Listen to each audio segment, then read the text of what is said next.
Every year, millions of Americans' lives are impacted when they cannot afford to pay a ticket.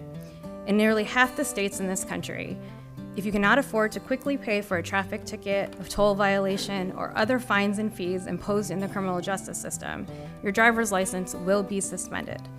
When your driver's license is suspended, you face an impossible decision. You either stop driving, in which case you can't get to work, can't take care of your child, can't get them to school, can't get your parents to their doctor's appointment, can't even do something as simple as go to a grocery store. Or you continue to drive and risk being arrested, more tickets you can't afford to pay, any long-term prohibition on driving, a criminal conviction, and a very real possibility of incarceration. Small businesses, the folks that we represent, have generally 10 employees or fewer. They're considered a micro business. And so you can imagine how if one of those individuals is impacted by a debt-based driver's suspension, they're unable to get to work, and that places a heavy strain on the business. So it's a multifaceted workforce issue that we would be remiss not to advocate for.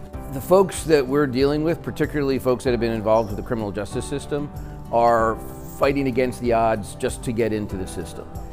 And any policy changes that can be enacted that will not even level the playing field, but tilt it a little less in the away from the direction of resistance, will help folks get to that better place.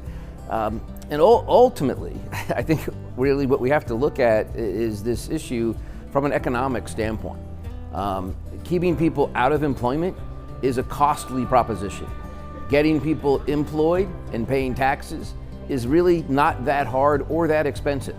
And it serves everyone in the economy to get everyone involved in that economy in a meaningful, productive way. Flagler Force is committed to fair chance hiring because it's the right thing to do. Everyone deserves the dignity of work. It's a smart talent acquisition strategy. This is a population that's overlooked for work. They're unemployed at a rate of over 27%. And if we can get them working and get them contributing to the tax base, it improves the quality of our communities. 71% of small business owners identified driver's license suspensions from unpaid fines and fees as a detriment to business owners finding quality workers. 67% agreed that public policy solutions need to be taken and implemented to reduce these instances and these barriers of access to transportation to get to work. I think it's important for companies to engage on these things because ultimately it does benefit their business. And when society thrives, when people thrive, business thrives. Companies are concerned about their bottom line. The truth of the matter is supporting policies that ensure that people are not burdened with debt, they are not refused a driver's license, they have access to transportation, ultimately helps society, which ultimately helps businesses.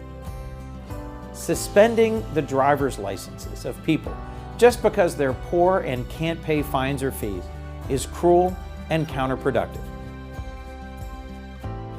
In the U.S. Senate, I'm the co-chair of the Senate Law Enforcement Caucus, and law enforcement leaders across the country have called for the passage of this bill. We're just really thrilled to be working with businesses, the advocacy community, and legislators to help advance this cause of ending court-based debt driver's license revocation. We welcome you all to join us.